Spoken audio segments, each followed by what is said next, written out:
po. Ayan. Sige, open muna tayo sa prayer. Let's pray. Lord, thank you so much for this morning. Thank you, Lord, sa mainit na panahon. Makapunta ang mga kapatid ng maayos.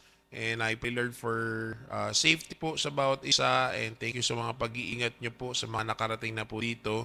I pray, Father, sa matagumpay at sa mabungahin na araw po. At dalangin namin, Panginoon, na maging acceptable ang aming worship, ang aming offering na life po sa inyo. And nawa po, Lord, bawat bahagi ng gawain mula sa oras na ito hanggang mamayang hapon ay para po sa inyong kalawalatian. Kaya dalangin namin ang inyong gabay, pagtulong po sa bawat isa. Maraming salamat sa habag ninyo, Ama. Kinikilala po namin hindi kami karapat-dapat sa anumang kabutihan, ngunit kayo ang Diyos na mabuti na patuloy na nagpapamalas po sa amin. Kung kaya, Panginoon, maraming salamat sa pribilehiyo ng pag-aaral ng pananambahan ng malaya at maraming salamat na maaari po namin kayong kilalanin. Ito po aming dalangin na may pagpupuri, pagsamba, pagpapasalamat sa pangalan ng inyong anak na aming Panginoong Isus na siyang namatay para sa aming mga kasalanan. Amen. Okay.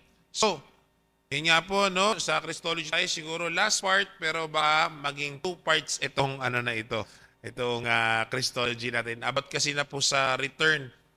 In a way, medyo eschatology na po ito kung familiar kayo sa study of last days. Ayan. Subukan natin na maya-maya, after 30 minutes ay 5 minutes na Q&A.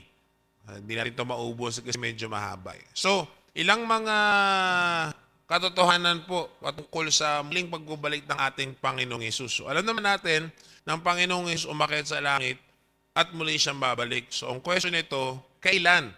Parang tinasisiguro na ngayon, hindi pa nakakabalik si Jesus Christ. Alright? Sige, una po, yan. Una po, alam natin na ipinangako ito mismo ng ating Panginoong Hesus. Kung siya ay umalis, siya ay muling babalik. Yan. Ito yung laging ginagamit kapag may lamay eh. Yan, John 14. Okay, ano sabi Jesus Christ? Approximately about 1 week before po na siya po ay i-crucify. Sabi niya, let not your heart be troubled. You believe in God, believe also in me. In my Father's house are many mansions. If it were not so, I would have told you, I go to prepare a place for you. And if I go and prepare a place for you, I will come again and receive you unto myself, that where I am, there you may be also. Ayan. So sinabi niya, pinaghahanda niya at kukunin niya sila pagdating ng araw. Or, siyempre, damay na tayo doon. Ayan. Mali, isa pa po, mga anghel. Sinong mga anghel? Yung mga ito, yung nagsundo kay Jesus Christ. Ayan. Sa Acts 1, doon natin mababasa yan, no? Verse 8, but you shall receive power, after that the Holy Ghost is come upon you. This is Jesus Christ speaking pa rin po sa part na ito. And you shall be witnesses unto me, both in Jerusalem, Judea, Samaria, and unto the uttermost part of the earth. And then afterwards, and when he had spoken these things, while they beheld, he was taken up, and a cloud received him out of their sight. And then ito na, and while they looked steadfastly toward heaven as he went up, behold, 2 men. So nakalagay dyan 2 men, pero alam naman natin na hindi ito lang basta-basta men. No? 2 men stood by them in white apparel, which also said, you men of Galilee, why stand ye gazing up into heaven? This same Jesus which is taken up from you into heaven shall so come in like manner as you have seen him go into heaven. So question po ulit, saan pong lugar nag-ascend si Jesus Christ? Nalala niyo po ba kung saan? O yan, tandaan niyo na, Mount Olivet. Kung saan po siya nag-pray, doon din siya umakyat. Okay, so Mount Olivet or Mount Olives, which is, kasi, ang gluin, no? Yung naging trial niya sa Jerusalem, pero ang Mount Olives, sa may na po yan, part ng Bethany. Yan. Alright. So, sa madaling salita po, isa sa mga prophetic na inaantay natin, si Jesus Christ babalik, hindi sa Quezon City, okay, hindi sa US, hindi sa Africa, kung hindi, doon pa rin po sa Israel, particularly sa Mount Olives. Yan. Kaya sigurado tayo dyan na dyan pa rin babalik si Jesus Christ kasi yun yung pinangako niya. So, kailan itong muling magbabalik ng ating Panginoong Yesus? Maraming sumubok magsukat At ako rin mismo ay nagkaroon kami ng mga pagbibilang kung kailan maaaring bumalik si Jesus Christ. Pero anong sabi po ng salita ng Diyos? Matthew 24:36, but of that day and hour knoweth no man. No, not the angels of heaven, but my Father only. So wala nakakailam maging yung mga anghel kung hindi siya po lamang. Yan. And so, bakit po natin inaaral yung muling pagbabalik ng ating Panginoong Hesus? Bakit napakahalaga? Okay naman na siguro yung masama natin na siya namatay, muling nabuhay, at muling babalik. Pero bakit napakahalaga yung muling babalik? Okay. Bakit? Sabagat po number one, about 1/4 of the Bible refers to it. Yes, yung malaking bahagi po ng New Testament, paulit-ulit po yung sinasabi patungkol sa muling pagbabalik ng ating Panginoong Hesus. Yung millennial, sa totoo lang po, yung millennial kingdom, ayun yung fulfillment ng lahat ng nasulat po ng prophecy sa Bible. Kaya, yes, yung muling pagbabalik ni Jesus Christ, majority po or malaking part sa Bible compared to other teachings or doctrine, ito po siguro yung may isa sa mga pinaka makakapal or madaming na pag-aaralan. And syempre, ito nga, tinuro ni Jesus Christ yung muling pagbabalik niya. It also increases our desire to serve God in winning souls. Bakit? Alam natin na muling babalik ang ating Panginoong Yesus. No? We are actively waiting. Hindi lang tayo waiting katulad nung parable of the 10 virgins na lapay-lapay lang yung wala silang pakialam kahit wala na palang oil yung kanilang mga lamp, iilan lang yung mga handa. So, by studying yung second coming Jesus Christ, binibigay sa atin, nagkakaroon tayo ng enthusiasm, na mag-soul win, mag-disciple, ayan. Kasi nga po, sisingilin tayo pagdating ng araw. Bakit pa? God blesses those who read the prophecy of Revelation. Yan, nakasulat sa Revelation chapter 1 verse 3. So, ako naniniwala ako na yung prophecy, inaaral natin siya hindi para, kung sino may pinakamaraming alam o kaya kung sino yung pinakamagaling. Kasi yung prophecy, it gives us the right attitude dahil nga sa muling pagbabalik ng ating Panginoon. Diba? Okay, 5, it tells of ultimate victory for Christ and the believer and his forces. This is why Satan does not want us to study and teach it. It also encourages us in trials that the spiritual war will soon be over, guaranteeing us peace and peace forevermore. So, alam natin na itong estado natin ngayon, panandalian naman po siya. Pagdating na panahon na muling bumalik ang ating Panginoong Yesus, syempre, yan, eradicated na rin po tayo sa presence of sin. Mawawala na rin po yan. Ayun yung talagang victory na, victory over death and sin. Hindi tayo makakita, hindi tayo makaka-experience ng corruption. Okay? So, hopefully, familiar kayo sa tinatawag na dispensations ng Bible. Ang word na dispensation, makikita natin sa Colossians. Pero dahil yung return ni Jesus Christ ng pag-aaralan natin, sorry, wala ko na pag-usapan natin dispensations before. Diba? Okay. Very simple definition para sa akin ng dispensation. Ito yung pagkakahati-hati ng timeline ng Bible or timeline ng Panginoon tungkol sa programa niya ng pagliligtas. Partikular sa mga grupo ng mga tao sa bawat panahon. Yan. So, dispensation. So, first dispensation, unang group, syempre, sina Adam and Eve, di ba? Sumunod na dispensation, yung consciousness, which is yung human government. Yung papunta doon sa Tower of Babel, di ba? Tapos, yung Old Testament na, which is from Abraham hanggang buong Old Testament na yan. And then, ito tayo ngayon, kasama tayo ang dispensation natin ngayon. Anong tawag sa dispensation natin ngayon? Anong group of people tayo? Church. So, alam naman po natin na ang church, hindi building, di ba? Ang church ay tayo. Ang church, tawag sa atin itong dispensation na to, church age, age of grace, or age of the Holy Spirit. Ulit, kailan nagsisimula ang church age or age of the Holy Spirit? Kailan nagsimula ang church age? Ayan, Tita Lina, very good. Diba? Day of Pentecost. Nakasulat na dyan actually. Okay, Pentecost, 33 AD, dyan nag-start yung church. Before yan, sa point of view nyo, okay, saan ba ako dapat magsimula? Tama na dito ako, no? Okay. Church, creation. Ayan, Old Testament. O, umakyat, dumating si Jesus Christ. Ang tawag po dyan from yung Matthew, Mark, Luke, and John, ang tawag po natin dyan, kasi hindi na siya actually Old Testament eh. Or part din siya ng Old Testament technically. Pero parang magkaroon tayo ng pagkakahati-hati. Ang tawag po natin dyan, Intertestament. Why? Nagkakaroon ng transition from Old Testament to New Testament. Pero ang New Testament, nagsastart po siya ng Day of Pentecost. Yung pagbaba na ng Holy Spirit. Okay? Kailan magtatapos ang church age? Kailan magtatapos ang church age? Ang age ng Holy Spirit, kailan? Ayan, nakasulat din dyan, rapture. Okay, rapture. Matatapos ang church age kapag nag-rapture na. Bakit natin nasabi ito? Mamaya ay yung kaunting dadaanan po natin. Sa Pentecost, no questions asked. Bakit? Dahil bumaba ang Holy Spirit, that is the very side of the New Testament. Anong sabi ni Jesus Christ sa Lord's Supper, di ba? This is my blood, which is my new covenant. No? So, sabi natin, nung namatay si Jesus Christ, tapos na yun, hindi. Kinakailangan ng confirmation ng Holy Spirit. Kaya yung Day of Pentecost or yung baba ng Holy Spirit, doon yung start ng church. Okay? Kaya, this is the only dispensation na ang Holy Spirit indwelling sa mga saints. Sana hindi na sa atin bago yung term na saints. Ang saints po hindi yung dinideklara sa ibang simbahan pag namatay tapos gumawa ng himala, nagiging santo. Hindi po. Ang saint po, pag ikaw ay makasalanan, naligtas ka, ikaw ay saint. Bakit ko sinasabi yun? Kinakausap, sinusulatan nila Pablo, saint.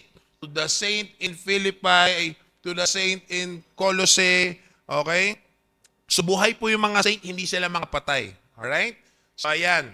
So, this is the only dispensation na ang mga saints ay indwelling or tinatahanan po ng banal na espiritu. After nito, sa millennium, or tribulation tsaka sa millennium, wala na po ulit. Hindi na ulit mananahan ang banal na espiritu sa mga saints o sa mga mananampalataya. Okay. In every dispensation, same with the dispensation of church, ay mayroon test of faith. Sinusubok yung pananampalataya natin. Alright. Sabi nga dito, faith in the gospel of Jesus Christ through the church age represented by the 7 churches in Revelation 2 and 3. So, again, testing ito. Itong church age na ito, ang tanging maliligtas ay yung mga mananampalataya sa ebanghelyo ng ating Panginoon sa Kristo. Wala nang iba. If you go beyond, okay, doon sa gospel of Jesus Christ, walang ibang kaligtasan ang sabi ng aklat ng Hebrews. Okay, familiar po kayo dito sa 7 churches sa Revelation chapter 2 and 3. Okay? Kung naobserbahan po ninyo doon sa study natin ng Acts, di ba sa second missionary journey ni Paul, meron siyang hindi dinaanan. Ang sabi doon, hindi siya pinayagan ng Holy Spirit. Anong lugar yun? Asia. Okay? Hindi yung Asia kung nasaan yung Pilipinas. Ayun yung old Asia or ancient Asia na modern Turkey. Okay? Kung papansinin niyo dun sa mapa na yun, tumawid. Galing dito sa, anong lugar ito? Yung mga una sa may bandang Iconia, and then tumawid, dumiretso sila po, papunta ng Macedonia, papunta ng Philippi. Dumiretso sila, di sila nag-ministry dito. So, iniisip siguro ng iba, bakit hindi pinayagan ng Holy Spirit? Turns out later on, sa mga sumunod na letters katulad kila Peter, nalaman natin na nagkaroon ng mga church sa mga lugar na yon. So, about sa timing ng Panginoon. Ngayon, kung titingnan mo doon sa mapa, ito yung mga churches na yan. Yan. Kaya ito ay modern Turkey po. Itong Asia na sinasabi doon. So, ayan po yung mga doon. Yung mga church na nabanggit. Ephesus, Smyrna, Pergamos, Thyatira, Sardis, Philadelphia, Laodicea. Ano itong mga ito? Alright. Itong 7 churches po na ito ay representation ng face na church age. Okay? Huwag niyo na akong tanongin muna kung bakit gano'n ang interpretation na. Pero, yun ang interpretation niya. Yung 7 churches sa Revelation chapter 2 and 3, ito po ay face ng church. Kaya, mayroong characteristic bawat church. Yung Ephesus, dyan yung nabanggit niya sa meron siyang characteristic. Smyrna bawat isa. At kung papansinin niyo yung Laodicea, ang sabing ganun, ang description dyan ng Panginoon, ang Laodicea daw, mayaman. Wala pangangailangan. Anong panahon ng church na mayaman ng mga church?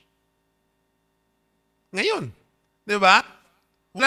Walang ibang kapanahunan sa history po ng mundo na ang churches po, ang Christian churches, ay less persecuted at talaga namang umaabot ng libo-libo. Di ba? At mayayaman. No? So, ito talaga yung panahon na ito. Pero ang sabi doon ng Panginoon sa Laodicea, dumating kayo sa punto na kayo ay neither hot or cold. Hindi kayo mainit, hindi rin kayo malamig. You are, anong term na ginamit? Lukewarm. Maligamgam kayo. Walang hindi inom si Kiel ng maligamgam na kape. Gusto niya mainit o kaya malamig. Yun lang. 'Di ba? So, bakit? Sabing gano'n, yung tithes and offering ninyo, hindi yan galing sa akin. No? Yung inyong buhay, yung inyong mga pananambahan, hindi ko yan accepted. Anong sabi doon ng Panginoon? Idudura ko kayo. Sa ibang translation, isusuka ko kayo. Kailan yung panahon na yan na halos natanggal na lang, display na lang ang Diyos sa mga simbahan? Panahon natin ngayon. So, nasa last stage na tayo ng 7 churches, which is Laodicea. Alam niyo po, subukan niyo lang basahin ulit itong Revelation 2 and 3 kung di niyo pa nadaanan. Pansinin niyo ang ganda nung simula. And then makikita rin ninyo kung kailan nagkaroon ng transition sa church na parang nag-iba yung character ng church. Anyway, mahaba yan eh. Okay, so balik tayo dito sa pinag-uusapan natin. The church, the body and bride of Christ, was born in the upper room. Yan. Kung saan din po sila nag-Lord's Supper nila Jesus Christ on the day of Pentecost after the ascension of our Lord. Nabasa natin doon sa Acts, una 3,000, sumunod 5,000. In a matter of probably a month, 8,000 kagad yung naging mananampalataya. For almost 2,000 years now, in the narrow road, she has withstood the force of the enemy. Ayan. Okay? So anong resulta ngayon? Dahil ito yung testing of faith, only belief or faith in the gospel of the Lord Jesus Christ, yun lang ang kaligtasan, wala na pong iba. Only Christian Trinitarianism has survived the storms and winds of false Christian theology.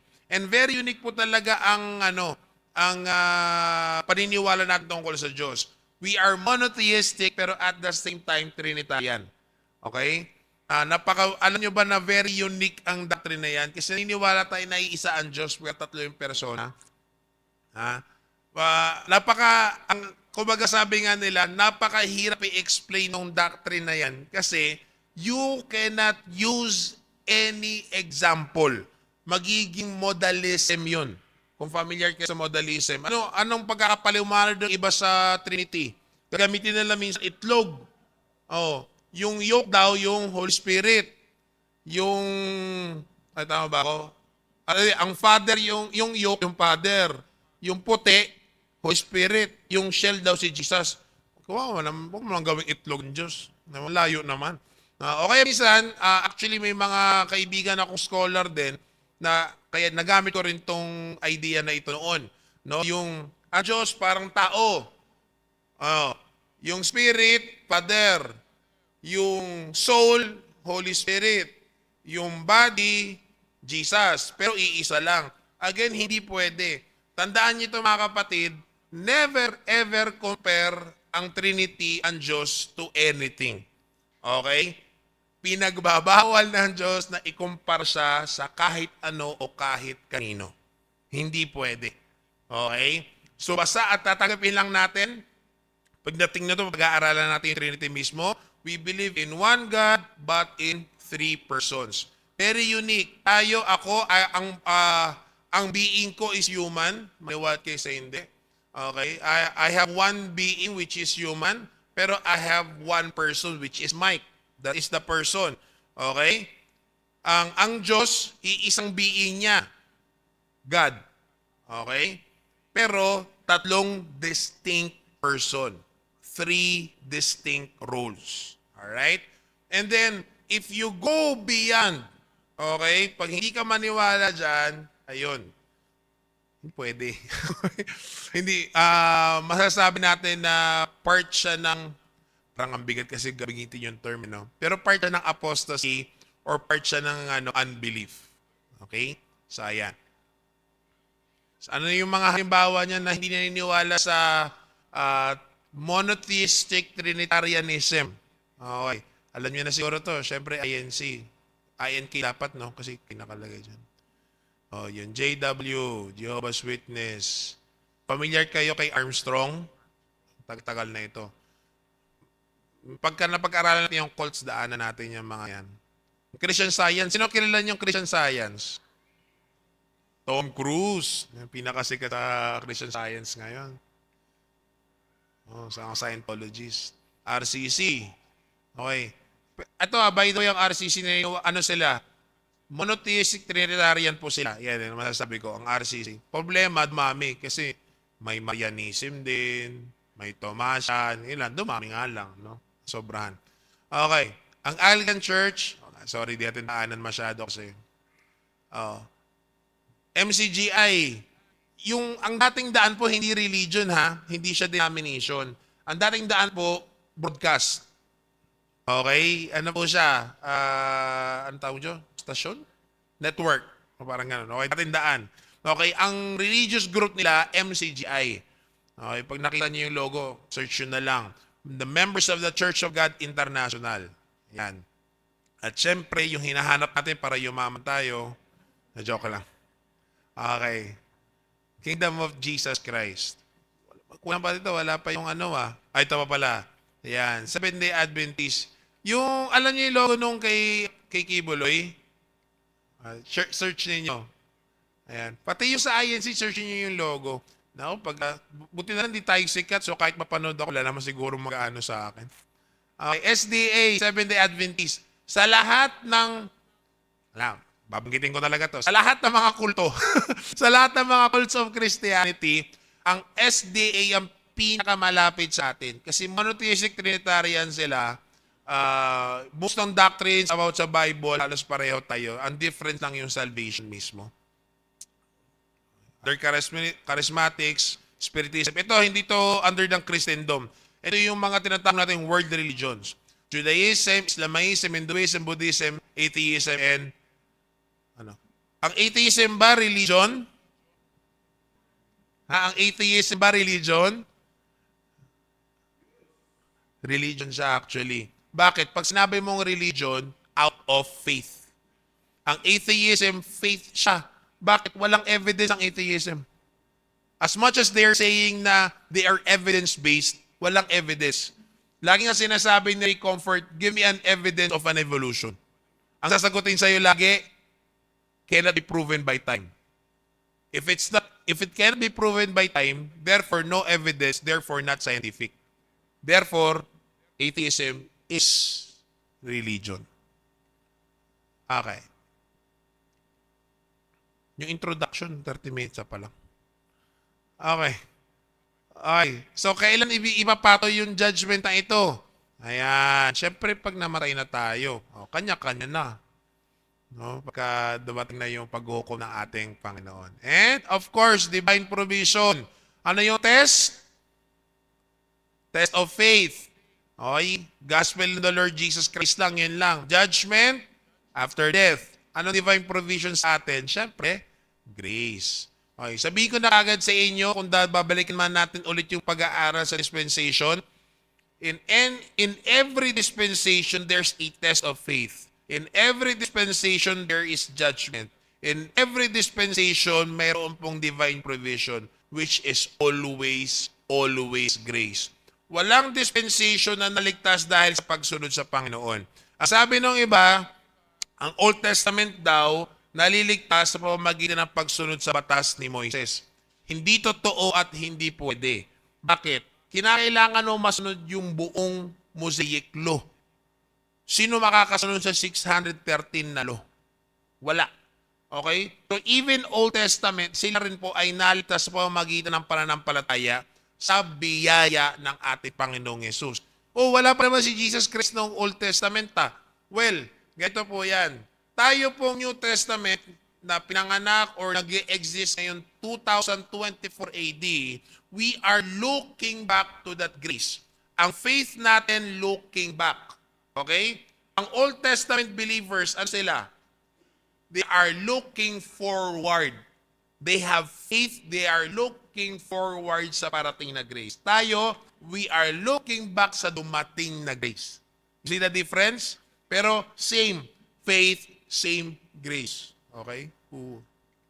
Okay. Gano'n nakatagal na church? Kulang-kulang 2,000 years. Tang sabi nila, parang 2,000 years na babalik na si Jesus Christ. Joke lang. Sabi lang nila yon. Mahirap naman parusahan ako ng Panginoon. Kailan niyo ba si Harold Camping? Ayun. Okay. So, yung muling pagbabalik ng ating Panginoong Yesus, nahati sa tatlo. Alright. Una, rapture. Pangalawa, kailan? Ay, pangalawang muling babalik ng ating Panginoong Yesus ay yung Armageddon. Okay? End ng tribulation. Pangatlo, millennium. Actually, halos magkadugtong lang din naman yan eh. Pero yan, hinatay ko lang sa tatlong parts. Pero yan, magkaibang timing ito. Alright, 5 minutes na lang. Daanan lang natin ng konti kung saan next week natin ituloy. Okay, so muling pagbalik ang Panginoong Hesus, part 1 sa rapture. Paano natin masabi yung word na rapture nasa Bible ba? Ha? Sabi nung, actually, kung kilala nyo sino itong philosopher na ito? William Craig? William Lane Craig. Hindi siya naniniwala, very, very good apologist patungkol sa existence ng Diyos. Pero sabi niya, hindi siya naniniwala sa rapture, it's a man-made belief. Alright? Sabihin ko na po, paulit-ulit na dito, hindi lahat ng pinapaniwalaan mo nakasulat directly sa Bible. Anong example ko? Bible. Nakasulat ba yung word na Bible sa Bible? Exactly. Okay? So, ano ibig sabihin ng Bible? Ibig sabihin ng Bible, Biblos. Ibig sabihin ng Biblos, collection of books. Kaya tinawag siyang Bible. Alright? Ang Old Testament, ang tawag dyan ng Hudyo, Tanakh. Okay? Hindi Old Testament. Anyway, yan. So, word na rapture, wala rin po siya sa Bible. Yan na kagad, pangunahan ko na kagad. Pero, diyan po magtatapos ang church age. Diyan po may babalik ang ating Panginoong Hesus. The very meaning of rapture is catching away. Particularly catching away of all dead or sleeping and living believers from earth to heaven. Ayan. Meron kasing religion na iniwala sila na pagka namatay ka raw, yung kaluluwa mo pa ikot-ikot lang daw dito. Wala po dito, ha? Nasa third heaven kapag ikaw ay namatay. Kawawa naman, ikot-ikot. Dami na siguro mo to dito sa dating St. Anthony pa naman to. Okay. This occurs when Christ comes to the air. At ito na yung kinakata natin na day by day tsaka face to face. Alright. Ito, tatandaan yung dalawang basic passage yung laging ginagamit patungkol sa rapture. Una yung 1 Thessalonians 4. Okay, verse 13. But I would not have you to be ignorant, brethren, concerning them which are asleep. Yung sinasabi diyang asleep, hindi literal natutulog lang ha. Patay po yan. Pero kinikilala o sinasabi nila Paul, even ng ating Panginoong Yesus, yung word na sleep, sinasabi nila kasi bubuhayin ulit. Diba? So, again, I would not have you to be ignorant, brethren, concerning them which are asleep, that you sorrow not, even as others which have no hope. Huwag kayong tumulod sa iba na wala pag-asa. Sila malungkot nila. Pag namatayan tayo, mamimisang natin. Pero alam natin, natutulog lang. No? Kung totoong mananampalataya, ha? For if we believe that Jesus died and rose again, even so them also which sleep in Jesus will God bring with Him. Isasama, nakasulat dyan, isasama ulit ng Panginoon. Bring with Him. Itong mga natutulog daw. Itong mga patay sa panahon po natin ngayon. Alright? Verse 15, for this we say unto you by the word of the Lord, that we which are alive and remain unto the coming of the Lord shall not prevent them which are asleep. Sila yung mauuna bago sa atin. Okay? So, sige, basahin ko muna. For the Lord Himself shall descend from heaven with a shout, with the voice of the archangel, and with the trump of God, and the dead in Christ shall rise first. In a millisecond, kalimutan ko yung measurement ng sa camera, gano'n daw kabilis yung sinasabi ng in a moment eh. In a moment. Okay? Yung sa in a moment na sinasabi ng Bible, ay sobrang bilis niyan. Okay, so sobrang bilis niyan, nasa taas ka na lang din bigla, nasa alapaap ka na lang. Okay, pero ang sabi ko dito, sino unang ire-resurrect or sino yung unang bubuhayin ulit ang ating Panginoong Yesus? Yung mga patay muna. Okay? Ay, tatanungin sana ako sa oras. Okay, 17. Then we which are alive and remain shall be caught up together with them. Mauna sila i-resurrect, susunod tayo i-resurrect. Actually, kung naalala niyo yung lesson natin about resurrection, we are the second group to be resurrected. Okay? Together with them in the clouds to meet the Lord in the air, and so shall we ever be with the Lord. 18, wherefore comfort one another with these words. So yung inaantay natin. Ano? Sabi ng maraming pastor, Sunday daw mag-rapture, kaya dapat nasa church kayo pag Sunday. Sabi nila, tawang ko, wala kang nagsabi kung kailan, no? Makulitin yung iba talaga eh. Pinilit ng linggo eh. Paano kung Sabado? No? Alright, ito pa. So dalawa lang ha, yung kanina, yung sa 1 Thessalonians, tapos ngayon naman ay dito sa 1 Corinthians. Okay, tandaan nyo yung 1 Corinthians 15 ay resurrection chapter. Kung merong love chapter, 1 Corinthians 13, ang chapter 15, resurrection chapter.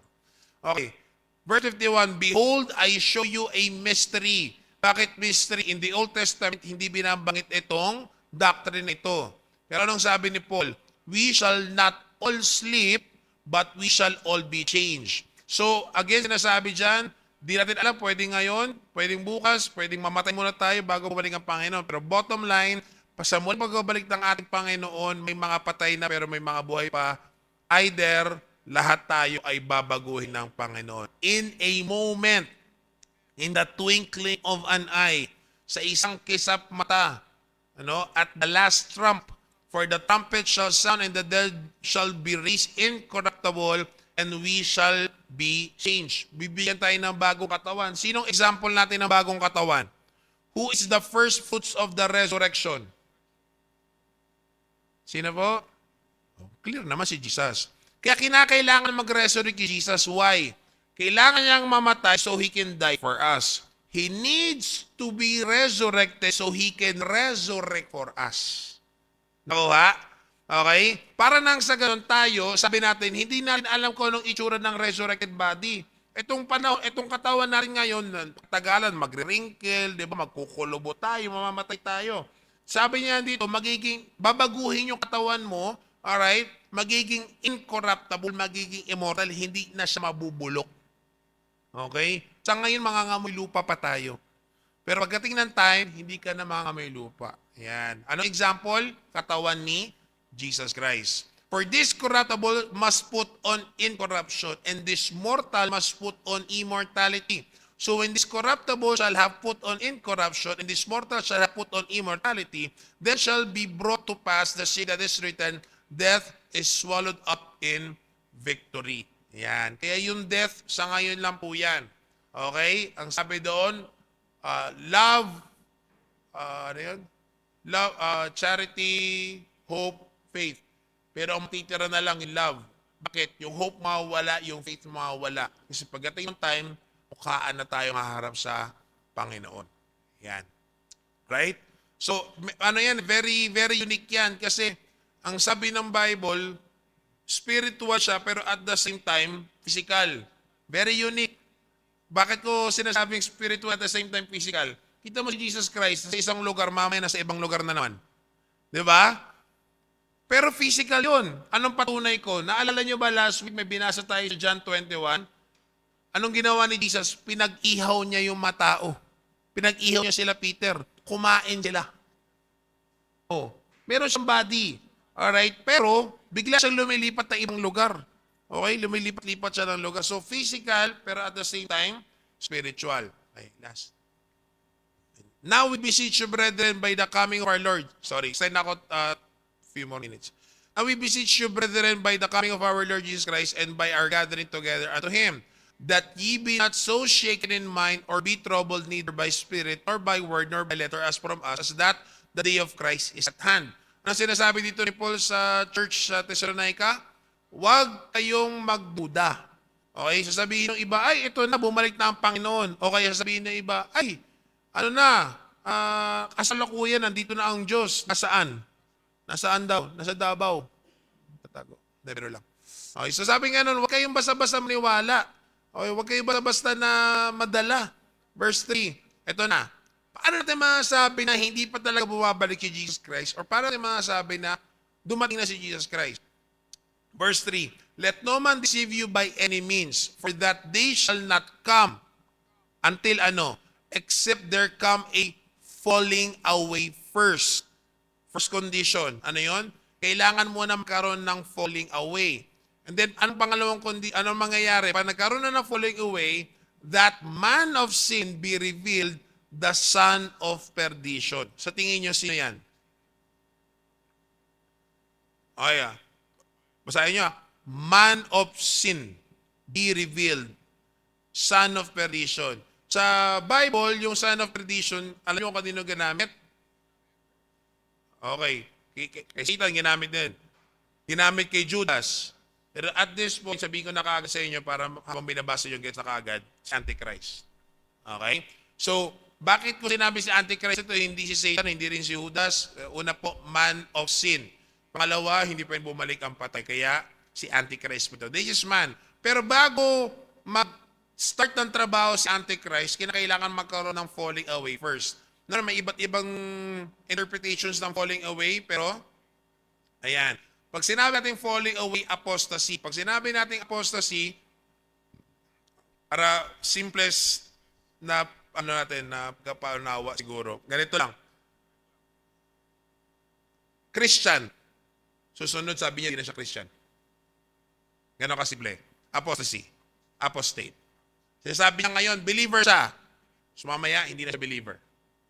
Okay, ganon kasimple. So sabi nga ng Bible, pag nagkaroon na ng falling away, hindi lang isa, hindi lang dalawa, kasi sabi ni John the Beloved, nagkaroon na ng falling away sa time nila eh. Sabi niya, di ba, sa 1 John 3 or 1 John 4, sabi niya, kung kasama talaga natin sila, hindi sila lalabas. Hindi sila mag-iba ng pananampalataya. Yan ang sabi ni John the Beloved. So, ibig sabihin, sa time pa lang nila, nagkakaroon na ng falling away, nagkakaroon na ng apostasy. Pero, yung sinasabi nitong falling away, great number of people. Kaya nga sinasabi ko, itong time natin ngayon yan. Bakit?